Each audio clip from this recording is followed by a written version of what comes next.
Y ahí empezamos, hermanos, nuestra clase del día de hoy. Sean todos bienvenidos.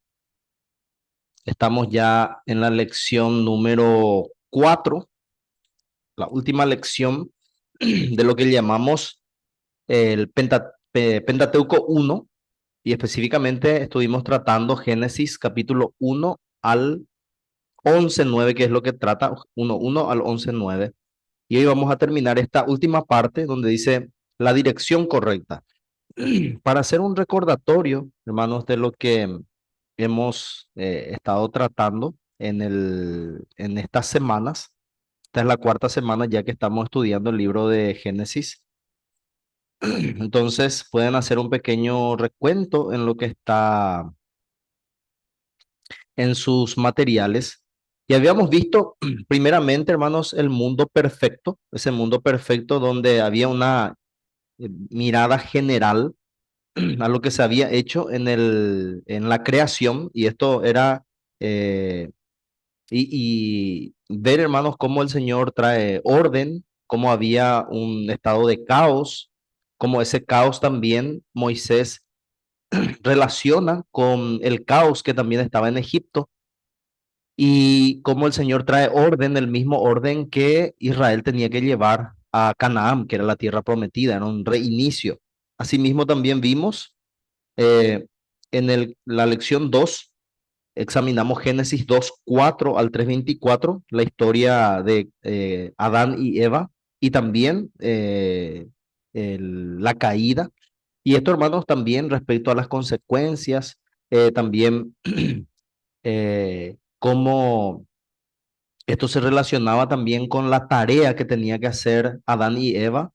Adán tenía que labrar la tierra, y también en la tierra prometida donde se iban los israelitas, también ellos tenían que cumplir esta misión. Esta misión sería el llamado cultural que tiene. Y luego vemos también en la tercera parte, vimos la violencia, examinamos Génesis 4:1 al 6:8.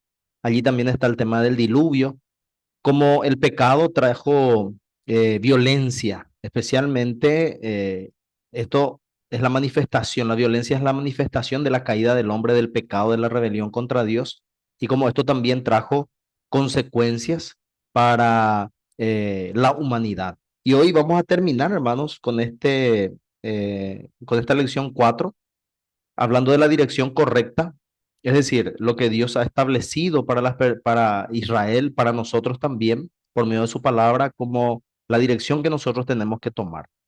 Así que vamos a examinar esto y relacionar especialmente eh, la dirección que Dios le dio a Noé después del diluvio, y la dirección que tiene que tomar Israel después de las plagas, después del juicio que hubo sobre Egipto, y lo que tiene que hacer en la tierra prometida. Esto es lo que vamos a estar viendo en este momento, y quisiera que pudieran seguirme también con sus Biblias.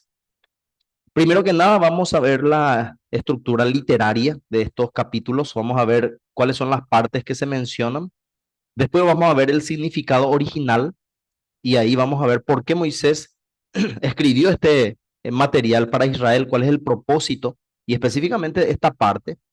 Y tercero, vamos a recurrir al Nuevo Testamento como guía para aplicar estos capítulos a nuestras vidas.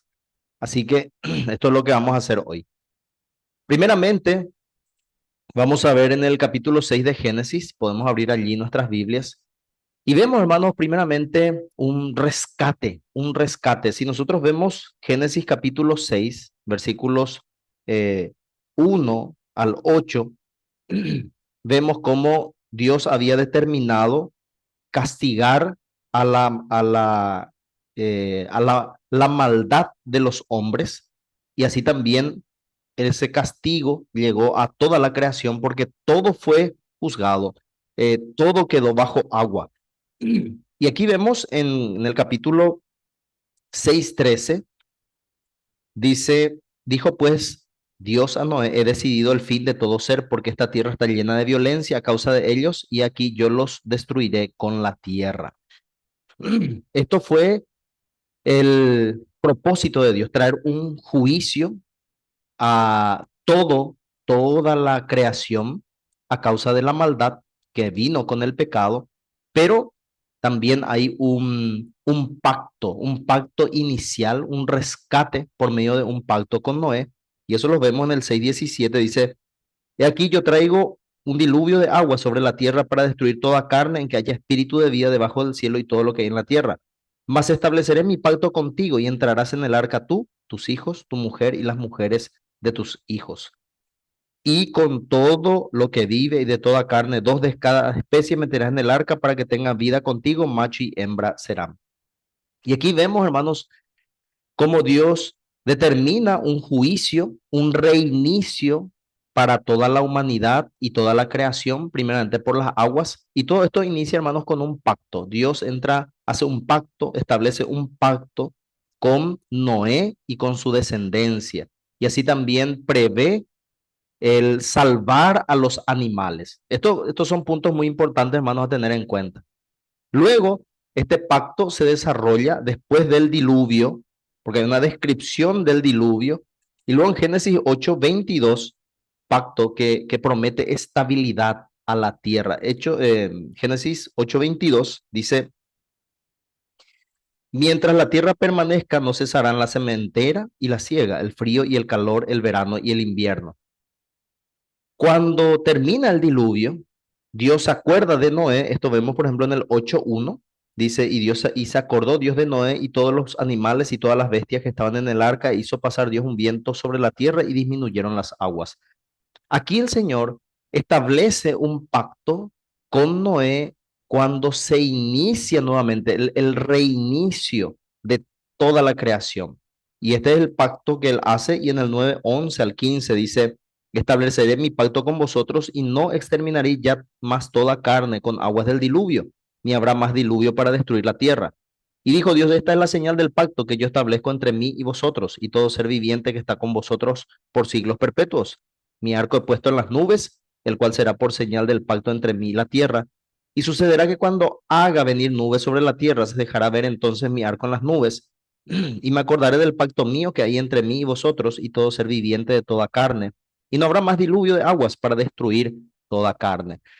Vemos aquí que el Señor establece un pacto y vemos que es el segundo. ¿Por qué el segundo? Porque el primero se establece con Adán.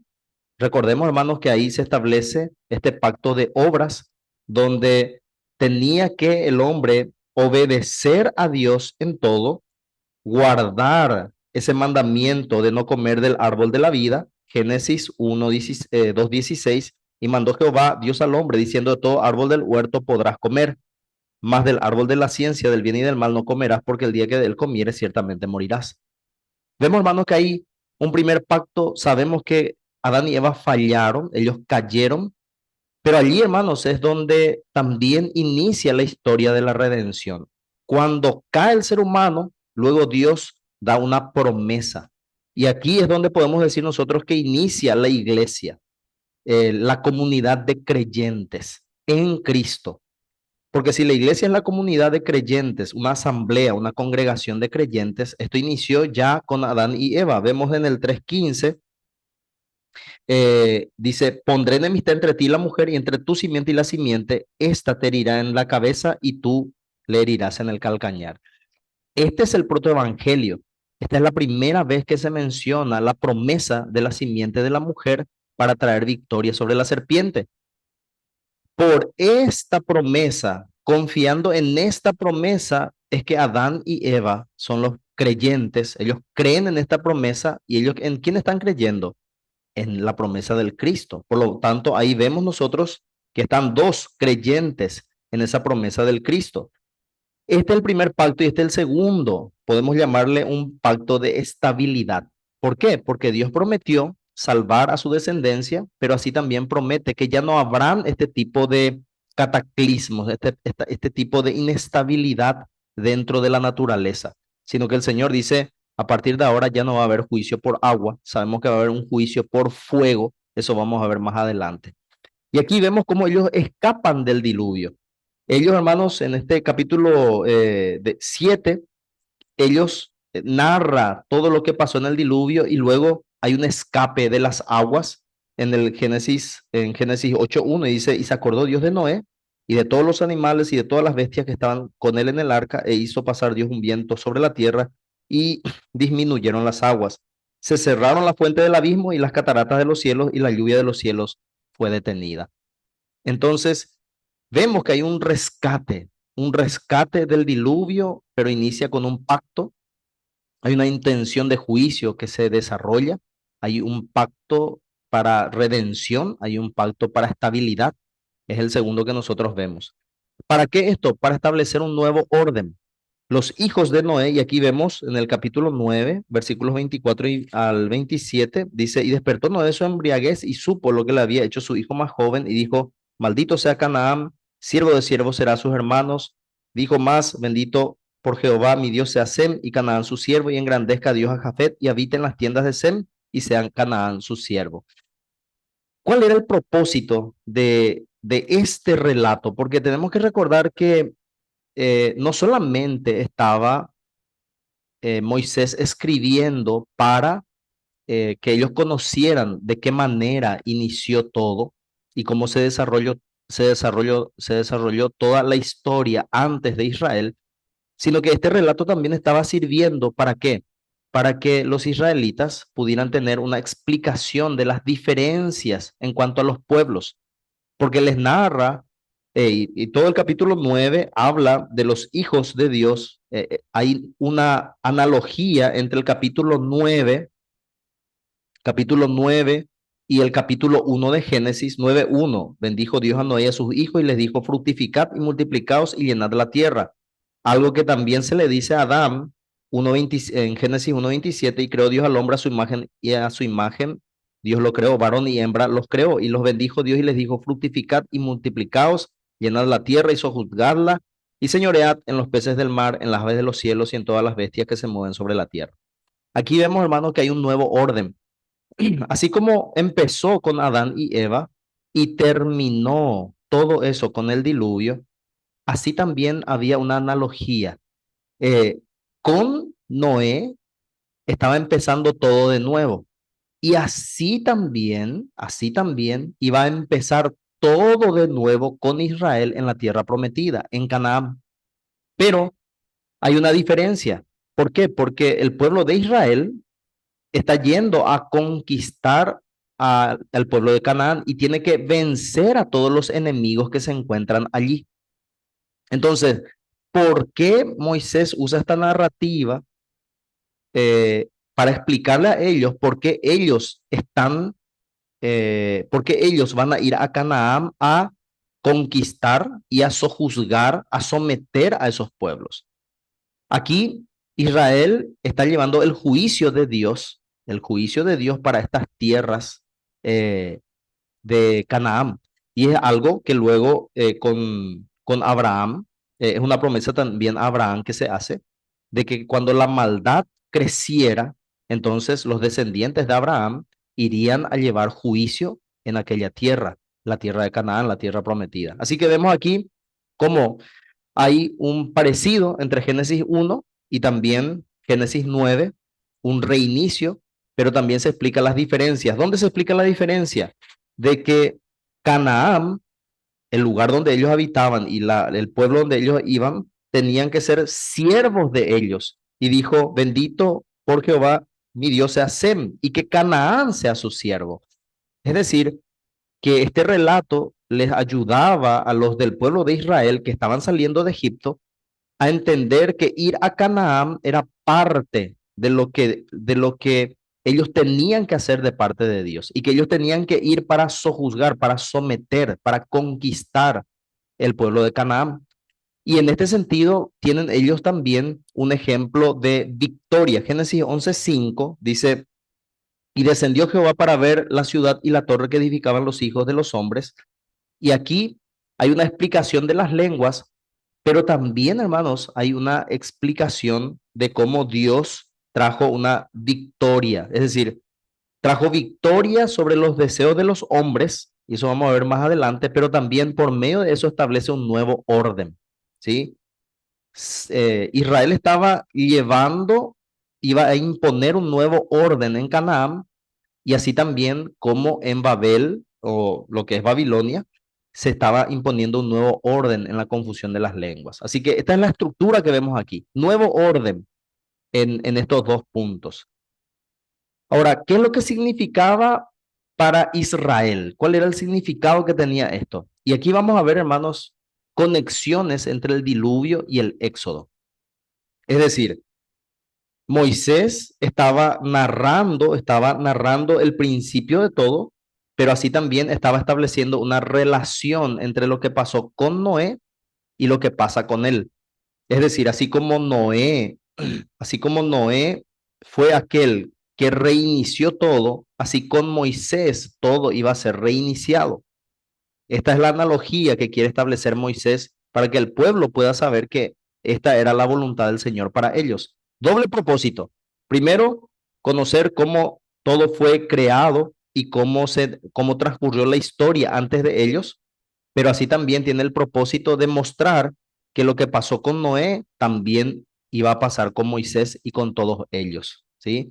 La promesa que hay, el pacto que hay con Noé y el mandato de ir y fructificar y sojuzgar la tierra, lo mismo que pasó con Adán, así también con Moisés, ellos tenían que hacer. Ellos tenían que ir a llevar orden a, a un pueblo, a un territorio que es Canaán, que había desorden, que había oscuridad. Ellos tenían que llevar la luz de Dios, la luz de la palabra de Dios a ese lugar y eh, ordenar todo lo que había en ese lugar. Entonces, vamos a ver esa analogía. Primero, si vemos nosotros Génesis 6, versículo 13, dice, dijo pues Dios a Noé, he decidido el fin de todo ser, porque la tierra está llena de violencia a causa de ellos y aquí yo los destruiré con la tierra. Aquí vemos la primera conexión y aquí vemos en Éxodo 1 y 2 lo que pasó en Génesis o la causa de este juicio era por la violencia que había en Génesis, antes del diluvio. La violencia que había a causa del pecado era el causal de este juicio de parte de Dios. Y en Éxodo 1 y 2 también se muestra la violencia con la cual Egipto trataba a el pueblo de Israel. Dice en el versículo, por ejemplo, el rey de Egipto, eh, versículo 13, Éxodo 1:13. Y los egipcios hicieron servir a los hijos de Israel con dureza y amargaron su vida con dura servidumbre en hacer barro y ladrillo y en toda labor del campo y en todo su servicio, al cual los obligaban con rigor. Había un abuso, había una opresión de parte de Egipto sobre Israel. Y no solamente eso, sino que también en el versículo 16 dice, cuando asistáis a las hebreas en sus partos y veáis el sexo, si es hijo, matadlo, si es hija, entonces viva. Así que había violencia, violencia antes del diluvio y la violencia fue el motivo por el cual vino el diluvio. Así también en Éxodo 1 había violencia de parte de Egipto sobre Israel y ese fue también uno de los motivos por el cual Dios trajo un castigo para Israel, para Egipto, porque Egipto fue juzgado por medio de las plagas y se consumó ese juicio cuando todos fueron enterrados por las aguas. Y eso vamos a ver más adelante. Segunda conexión. Génesis 6:9 dice, y estas son las generaciones de Noé. Noé, varón justo, era perfecto en sus generaciones, con Dios caminó Noé. Y luego aquí, en toda esta parte, habla de un arca, ¿sí? En toda esta parte, dice 6:14, hazte un arca de madera y luego habla nuevamente, dice, harás aposentos en el arca y luego empieza a hablar del arca y el arca y la palabra en hebreo es teba. Y luego en Éxodo, en la misma cosa, y tengamos la idea, un arca para la salvación de Noé, y luego en el capítulo 2 de Éxodo, dice que también ellos hicieron eh, una pequeña arca para Moisés para que él se salvara. Dice, eh, tomó capítulo 3. No pudiendo ocultarle más tiempo, tomó una arquilla de juncos y la calafateó con asfalto y brea y colocó en ella al niño y lo puso en un carrizal a la orilla del niño. Y dice el versículo 14, Génesis 6:14, haz el arca de madera de gofer, harás aposentos en el arca y la calafatearás con brea por dentro y por fuera. Aquí vemos otra relación, es decir, tanto Noé y Moisés, ambos fueron rescatados por medio del arca. Vemos una siguiente conexión entre lo que le pasó a Noé y lo que pasaba con Moisés en su tiempo. Luego vemos también el pacto que se hizo. Génesis 6:18, y estableceré mi pacto contigo y entrarás en el arca tú, tus hijos, tu mujer y las mujeres con tus hijos contigo. Y así también en Éxodo, en el capítulo 19 al 24, se establece lo que es el pacto con el pueblo de Israel. Y aquí tenemos nosotros el, el capítulo 19, Israel cuando está en el Sinaí y se establece este pacto. Dice, vosotros me seréis un reino, 19:6, me seréis un reino de sacerdote, gente santa. Estas son las palabras que le dirás a los hijos de Israel. Y luego vemos que se establece este pacto, Dios le da los mandamientos para que ellos fueran leales y así también ellos pudieran por medio del cumplimiento alcanzar las promesas que el Señor le hacía. Entonces vemos una relación entre el pacto que hubo con Noé y el pacto que se hace en el Sinaí con el pueblo de Dios. Así también vemos que como hay en Génesis 6:9, 6 al 9, capítulo 6 al 9, nos relata un juicio de parte de Dios por medio de las aguas. Y en Éxodo, en el capítulo 13 al 15, también vemos esto. Capítulo 13 nos narra desde allí eh, el juicio que vino por medio de las aguas. Empieza en el capítulo 13 y luego en el 14 los israelitas cruzan el mar, pero el mar también entierra al ejército de Egipto. Otra conexión. Génesis 8:1 dice que Dios envió viento sobre la tierra y así disminuyeron las aguas. Así también en Éxodo 14:21 dice esto, y extendió Moisés su mano sobre el mar e hizo Jehová que el mar se retirase por recio viento oriental toda aquella noche y volvió el mar en seco y las aguas quedaron divididas. Aquí vemos otra conexión. Todo esto es para conectar lo que pasó con Noé y lo que pasa con Moisés y lo que el pueblo tiene que hacer en la tierra prometida. También respecto a los animales, Génesis 6:19 habla de que los animales también tienen que estar, dice, y todo lo que vive de toda carne, dos de cada especie meterás en el arca para que tengan vida contigo, macho y hembra serán.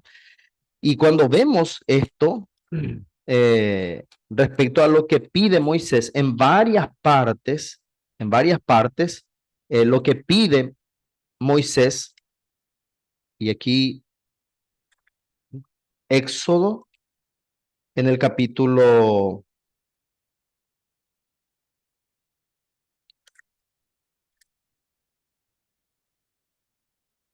6, sí, capítulo 5, Éxodo capítulo 5, y esto solamente quiero mencionarles, dice, eh,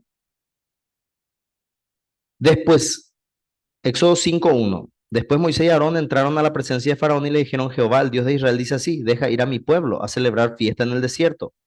Y Faraón respondió, ¿quién es Jehová para que yo oiga su voz y deje ir a Israel? Yo no conozco a Jehová, ni tampoco dejaré ir a Israel. Y luego dice, y ellos dijeron, el Dios de los hebreos nos ha encontrado. Iremos pues ahora camino de 3 días por el desierto y ofreceremos sacrificio a Jehová nuestro Dios para que no venga sobre nosotros con peste o espada. Y esta es el pedido que hacen Aarón y Moisés a Faraón. Y esto es negado. Ahora, más adelante, hermanos, el Señor en una de las plagas Faraón deja ir, da permiso para que se vaya el pueblo, pero por ejemplo le dice, los animales se van a quedar. Y este texto,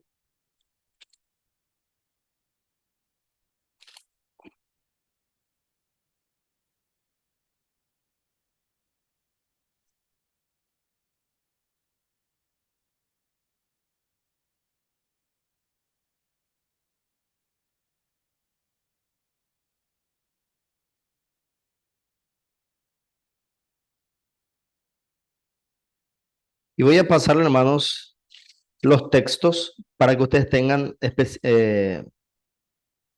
bien específico, pero en todo el relato de las plagas hay un pedido de parte de Faraón que los animales se queden, pero Moisés y Aarón hablan de que ellos tienen que llevar también a los animales para hacer sus sacrificios, porque sin el ganado ellos tampoco pueden ofrecer sacrificios. Y ese texto, hermanos, les voy a pasar en breve. Y luego vemos entonces, o sea, los animales también son una analogía entre lo que pasó en el diluvio y lo que está pasando en el Éxodo. Génesis 8 también, donde dice, se acordó el Señor de ellos, se acordó Dios de Noé, y en Éxodo 6:5, la palabra que está allí es también intencional respecto a lo que pasaba con ellos en ese tiempo. Génesis 6:5 dice, y asimismo yo he oído el gemido de los hijos de Israel, a quienes hacen servir los egipcios, y me he acordado de mi pacto. Así como Dios se acordó de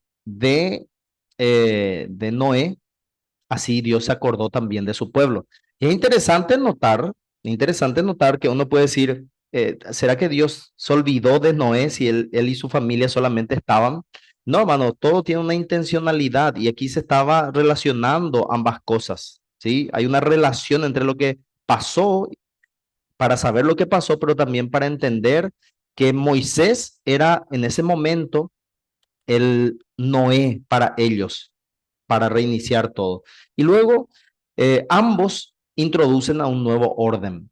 Noé introduce el nuevo orden postdiluviano y así también Moisés es el que introduce un nuevo orden después de la esclavitud por 430 años. Así que vemos, este es el significado original y las relaciones que hay entre lo que pasó con Noé y Moisés. Y vemos aquí algunas implicaciones, ¿sí? Cuando habíamos hablado de Génesis 9, 25 al 27, también eso muestra eh, la honra y la rebeldía que habían mostrado los hijos de Noé hacia él y mostraba que Canaán iba a ser siervo de Sem. Entonces, Sem iba a conquistar Canaán. Estaba entonces implicando una justificación, es decir, ellos estaban por medio de eso entendiendo por qué ellos tenían que ir a Canaán. Y esto les, les hacía entender a ellos que si era la voluntad de Dios, entonces Dios iba a estar con ellos. No es que ellos iban a hacer una guerra santa para conquistar una tierra solamente porque a ellos se les ocurrió. No, era algo que Dios había establecido desde antes, se había profetizado desde antes. Y luego la victoria que tiene Dios sobre Babel y la relación entre Babel y los habitantes de Canaán es el lugar geográfico. Por lo tanto, esa victoria que vemos nosotros en Babel, empezamos por el versículo 4 y dijeron, vamos, edifiquémonos una ciudad y una torre cuya cúspide llega al cielo y hagámonos un nombre por si fuésemos esparcidos sobre la faz de la tierra. Esto era lo que los hombres no querían, es lo que temían, pero a pesar de que estaban todos unidos, tenían un solo lenguaje, la construcción era impresionante lo que ellos estaban haciendo. Versículo 7 dice, ahora pues descendamos y confundamos allí su lengua para que ninguno entienda el habla de su compañero. Versículo 9, por esto fue llamado el nombre de Babel, porque allí confundió Jehová el lenguaje de toda la tierra y desde allí los esparció sobre la faz de la tierra. La idea de esta parte es que el Señor fue, Él venció a las intenciones de los hombres, a pesar de la unidad de los hombres, a pesar de la tecnología que tenían ellos y de todo lo que estaban logrando, todo lo que estaban logrando, la voluntad del Señor prevaleció y Él fue victorioso sobre ellos. Y así también eso les aseguraba a ellos su victoria. Esa victoria respecto a Canaán era segura. Deuteronomio 1:28 dice así.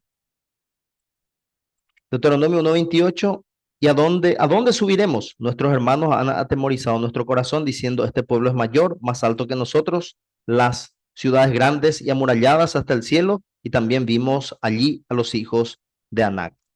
Entonces, esto es lo que estaba mostrando. Implicaba una victoria de Israel sobre los habitantes de Canaán porque el Señor estaba con ellos. Y Israel tenía que comprometerse en esa guerra santa para juzgar y para conquistar Canaán porque sabían que el Señor estaba con ellos y si el Señor estaba con ellos les asegura esa victoria. Una victoria para ellos. ¿Por qué? Porque el Señor está con ellos. Y aquí vemos la aplicación de esto para nuestras vidas. Y primeramente, cuando vemos a nuestro Señor Jesucristo, porque todo esto, hermanos, tiene conexión con el nuevo pacto, todo esto tiene conexión con Cristo, todo esto apunta a Cristo, porque Cristo es el profeta profetizado por Moisés. A Moisés se le considera un gran profeta, pero mayor que Moisés es Cristo. Y en este sentido, quiero irme brevemente a lo que dice el libro de Hebreos, en el capítulo 1, y habla, hermanos, de la superioridad de Cristo sobre.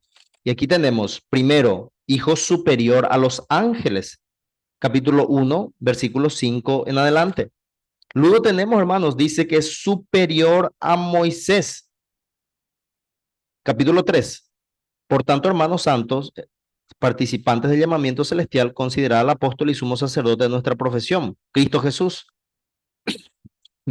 perdón, el cual es fiel al que le constituyó, como también lo fue Moisés en toda la casa de Dios, porque de tanto mayor gloria que Moisés es estimado digno este, cuanto tiene mayor honra que la casa el que la hizo. Ahí, aquí, hermanos, dice versículo 5, y Moisés la verdad fue fiel en toda la casa de Dios como siervo para testimonio de lo que se iba a decir. Pero Cristo, como hijo de Dios, como hijo sobre su casa, la cual casa somos nosotros, si retenemos firme hasta el fin la confianza y el gloriarnos en la esperanza. Aquí vemos, hermanos, que Moisés era una prefigura, era un tipo de Cristo, y que realmente todo esto apuntaba a Cristo, a la obra de Cristo. Entonces, vemos que Cristo es el que rescata al pueblo del juicio mediante un pacto, asimismo también mediante un pacto. ¿Y cuál es ese? El nuevo pacto. Jeremías 31:11 nos dice lo siguiente, y ahí podemos ver 31:11.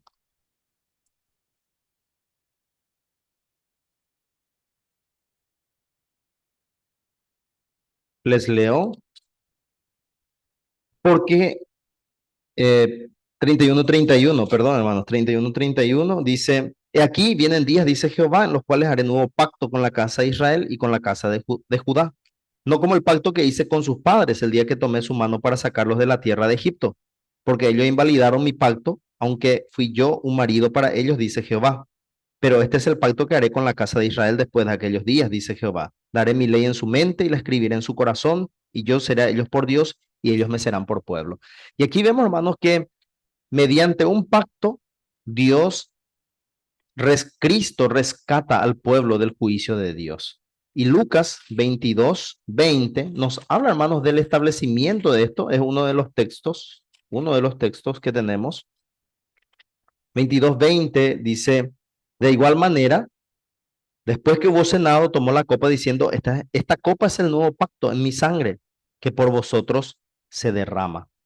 Así que, hermanos, Allí es donde rescata, así como fue rescatado Noé, así como también hay un pacto con Moisés, así también el nuevo pacto es establecido en Cristo para el rescate de el pueblo de Dios. Y así como tiene una victoria sobre Canaán, porque vemos, hermanos, que mostró esa victoria respecto a Babel y era la misma victoria que tenía el pueblo sobre Canaán, es la misma victoria que también Cristo obtuvo. Y eso lo vemos, hermanos, en Colosenses 2:15.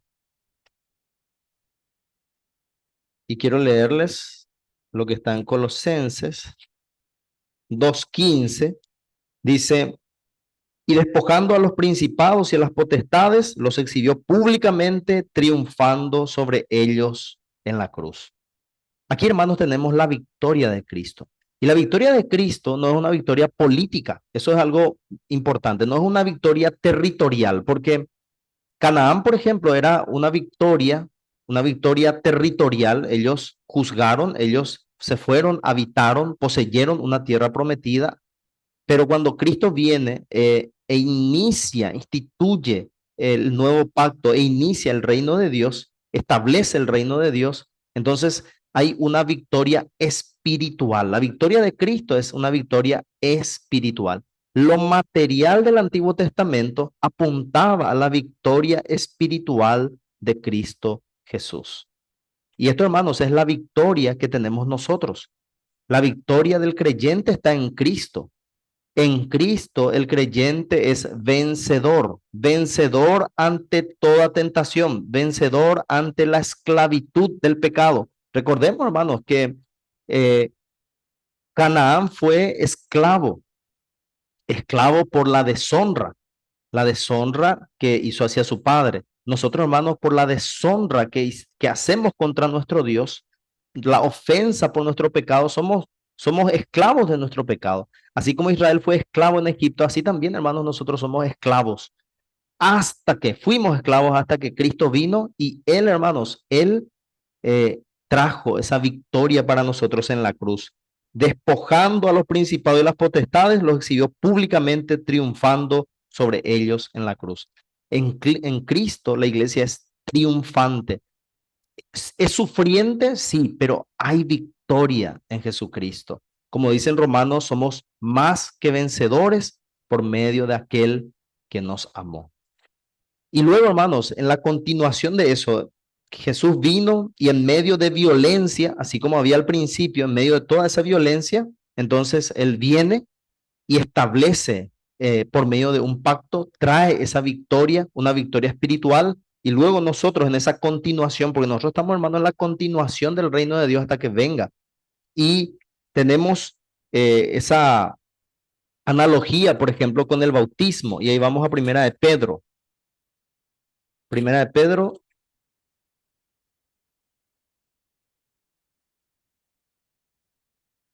de Pedro 3:20-22, dice así,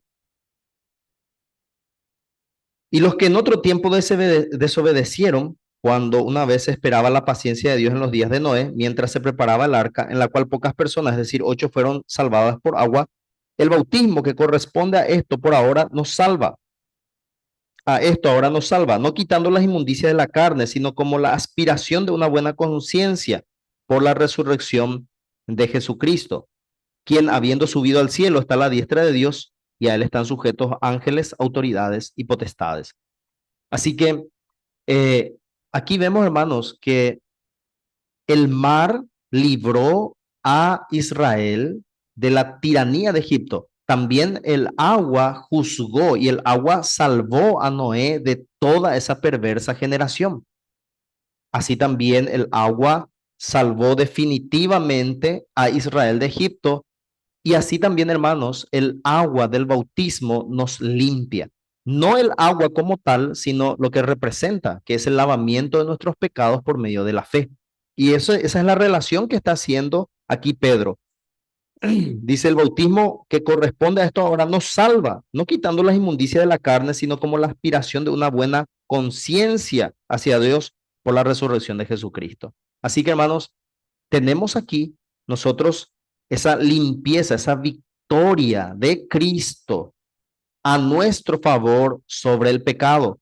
Tenemos, hermanos, la victoria de Cristo a nuestro favor en contra del mundo, en contra de la maldad de este mundo, en contra de las aflicciones de este mundo. Por lo tanto, vemos, hermanos, que esa es la victoria que Cristo trajo para nosotros. Y aquel que se bautiza en Cristo tiene esta victoria, no por el hecho de pasar por agua, sino por el hecho de haber creído.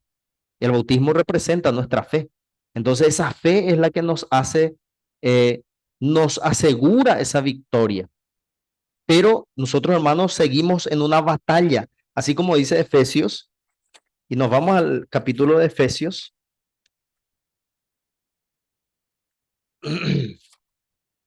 Efesios, capítulo 6, y un pasaje bien conocido, hermanos, dice: por tanto, tomad toda la armadura de Dios para que podáis resistir en el día malo y habiendo acabado todo, estar firmes. Nosotros, hermanos, así como el Israel en el tiempo de Moisés tenía que hacer una guerra santa para conquistar Canaán, por la fe, ellos, hermanos, tenían que creer en la promesa de Dios y ellos tenían que luchar sabiendo que la victoria era para ellos. Así también nosotros, hermanos, estamos embarcados en una batalla.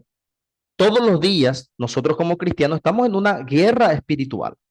Nosotros estamos en una guerra santa y nosotros como hijos de Dios somos soldados dispuestos a sufrir penalidades. ¿Para qué? Para que el reino de Cristo avance en intercesión, en evangelismo, soportando las penalidades, y dice, para resistir ese día malo y estar firmes en Cristo. Nosotros tenemos, hermanos, la victoria en Cristo. Y tenemos que recordar siempre eso. Somos más que vencedores en Cristo, pero estamos en una batalla. Tenemos que librar esas luchas, recordando que la victoria es nuestra en Cristo. Y un día vamos a tener la victoria definitiva. La victoria definitiva que viene en la segunda venida de nuestro Señor Jesucristo. Y esto está en lo que nos dice segunda de Pedro. Y aquí, hermanos, nos vamos otra vez. Segunda de Pedro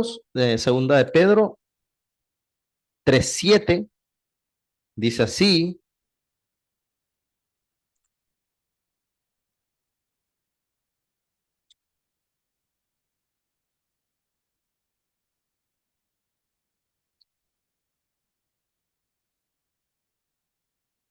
dice, pero los cielos y la tierra que existen ahora están reservados por la misma palabra, guardados para el fuego en el día del juicio y de la perdición de los hombres impíos.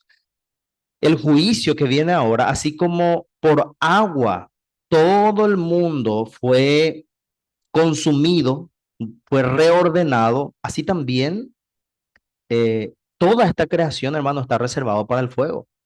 Todo lo que nosotros conocemos, todo va a ser consumido, va a haber un cataclismo que ni siquiera podemos imaginar la magnitud, va a ser un cataclismo cósmico en la venida de Cristo. ¿Para qué? Para que todo pueda ser restablecido. Así como en el diluvio, todo, todo fue barrido, así también en la venida de Cristo, todo va a ser quemado, pero luego todo va a volver a ser renovado, renovado por nuestro Señor Jesucristo. En muchos lugares, los pastizales se queman para que salgan de nuevo y reverdezcan. Es lo que va a pasar con la creación. Va a ser quemada. ¿Para qué? Para que vuelva a ser formada. Y eso es lo que nos dice el libro de Apocalipsis. Apocalipsis 19 dice lo siguiente: 19, 11 en adelante. Dice, entonces vi el cielo abierto y aquí un caballo blanco, y el que lo montaba se llamaba Fiel y Verdadero, y con justicia juzga y pelea. Sus ojos eran como llama de fuego, y había en su cabeza muchas diademas, y tenía el nombre escrito que ninguno conocía sino él mismo. Estaba vestido con una ropa teñida en sangre, y su nombre era el Verbo de Dios. Y los ejércitos celestiales, vestidos de lino finísimo y blanco y limpio, le seguían en caballos blancos. De su espada sale una espada aguda para herir con ella las naciones, y él las regirá con vara de hierro. Y él pisa el lagar del vino del furor y de la ira del Dios Todopoderoso. En su vestidura y en su muslo tiene escrito este nombre: Rey de Reyes y Señor de Señores. Viene para tener una victoria definitiva sobre todos sus enemigos y así, y así también para establecer un, un nuevo mundo. Vi un cielo nuevo, Apocalipsis 21, y una tierra nueva, porque el primer cielo y la primera tierra pasaron. El mar ya no existía más. Yo, Juan, vi la santa ciudad de la Nueva Jerusalén descender del cielo de Dios, dispuesta como una esposa ataviada para su marido. Y esto, hermanos, lo que nos muestra, esto que pasa con Moisés, estaba hablando de esto, mostrando lo que pasó con Noé y lo que pasa con él. Y es lo mismo, hermanos, que pasa con Cristo. En estos tres casos vemos, hermanos, que se establece un pacto. Hay una victoria prometida, perdón. Y nosotros, hermanos, tenemos la continuación de esto. Estamos, hermanos, en esta guerra santa, pero la victoria ha sido prometida para nosotros. Y algún día cuando Cristo venga por segunda vez, vamos a tener la victoria definitiva. Pero mientras Cristo viene, hermanos, tenemos la palabra, tenemos el Espíritu Santo, tenemos la iglesia de Cristo, y allí, hermanos, es donde el Señor manifiesta su poder. Allí, hermanos, donde somos nosotros animados, somos confortados, somos fortalecidos en la gracia de Cristo, como dice Efesios. ¿Para qué? Para que podamos resistir al día malo. Por lo tanto, en Cristo, hermanos, vamos a tener tribulaciones, pero como dice, Él venció al mundo. En este mundo tendremos aflicción, pero no nos turbemos porque Él venció al mundo. Y esa es la victoria que tenemos nosotros en Cristo. Amén, hermanos. Y de mi parte, entonces, así estamos terminando lo que tiene que Amén. ver con esta última lección.